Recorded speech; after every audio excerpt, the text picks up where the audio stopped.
So what's up, guys? It is Saturday, and I've decided to do another one of these. So thanks all of you who are watching. I appreciate you tuning in for it. Over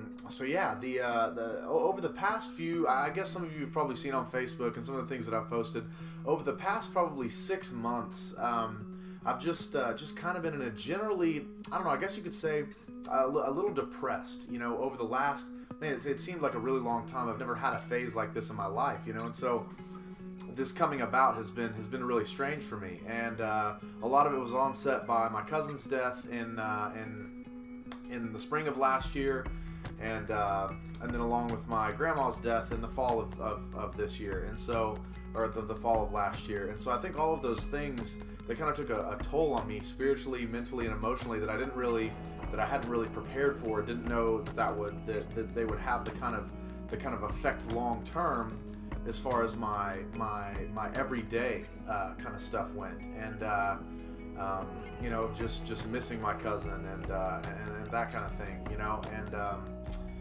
and so there's just been these kind of dark times, and I didn't really acknowledge what the dark times were stemming from. I just knew that it had been a long time since I had wanted to spend time in the Word. It had been a long time since I wanted to pray.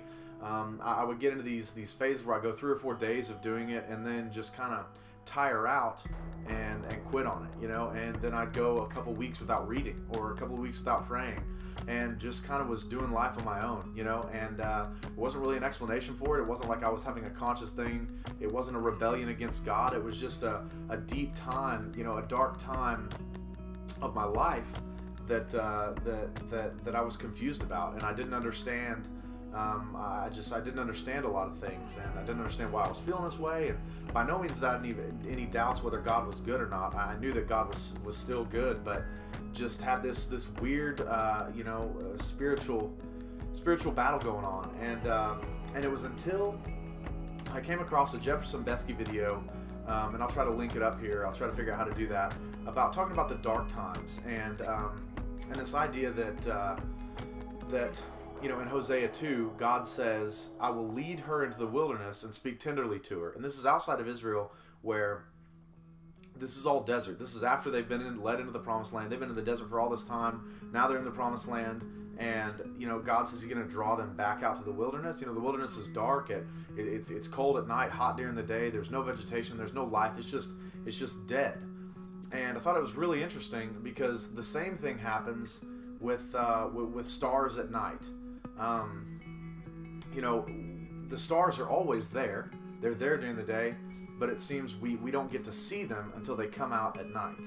And so because of that, I think that a lot of times we go through these dark times and we think that it might be that God's trying to punish us or God's trying to teach us a lesson per se.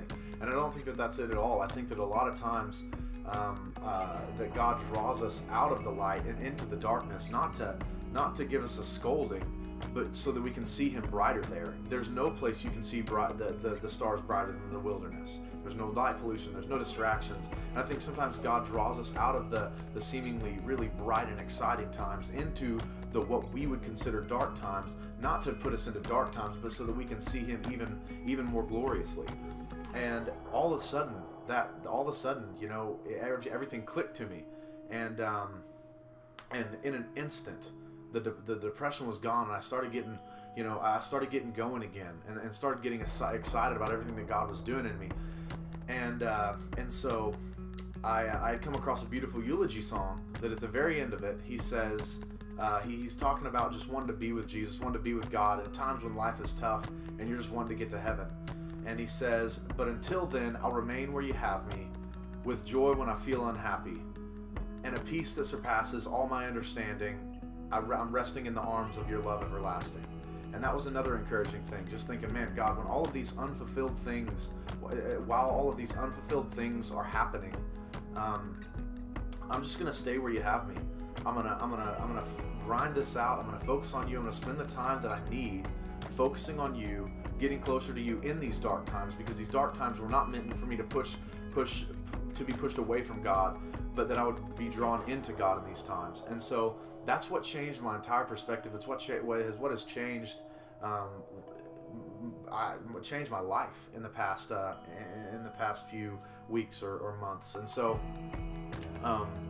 yeah, I wanted to encourage you guys that if you're going through what you think is a dark time where you feel like God's not there, I think that we have the tendency to look down and try to find our way, and it's dark, man. We can't find our way that way. And the only thing that we need to keep doing is looking up. If we can keep looking up and keep looking up at the stars, keep looking up and seeing God there, then that's going to remind us that these dark times are not meant to oppress us and condemn us, but these dark times are meant to strengthen us, mold us, and mature us into the men and women that we're called to be. And so in the dark times, don't get frustrated, and don't, in the times where you're depressed and you're feeling down, press into God in these times and realize that this is not always, that these times are not God trying to teach you a lesson. That these are where God's trying to come close to you and comfort you, but we're just looking in the wrong places and we're not seeing Him. God can't comfort us if we're not looking to Him. He's trying to do it, but instead we keep finding all of these worldly solutions to wrap this stuff up. And so, man, that's when everything changed for me. The perspective shifted.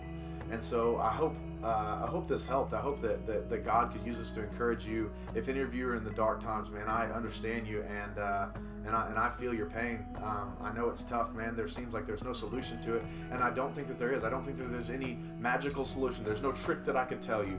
The only thing that is going to change our state is consistently in prayer, and being consistently in prayer, and consistently in the Word, and consistently with godly people and other believers, where we're talking about what we're excited, we're getting this stuff out. It's important to talk about this stuff, man, and not to just anybody, but your close friends, because I know that it can come off as whining a lot of times. We don't want to sound like whiners, but man, our close friends are there to bear the burden with us.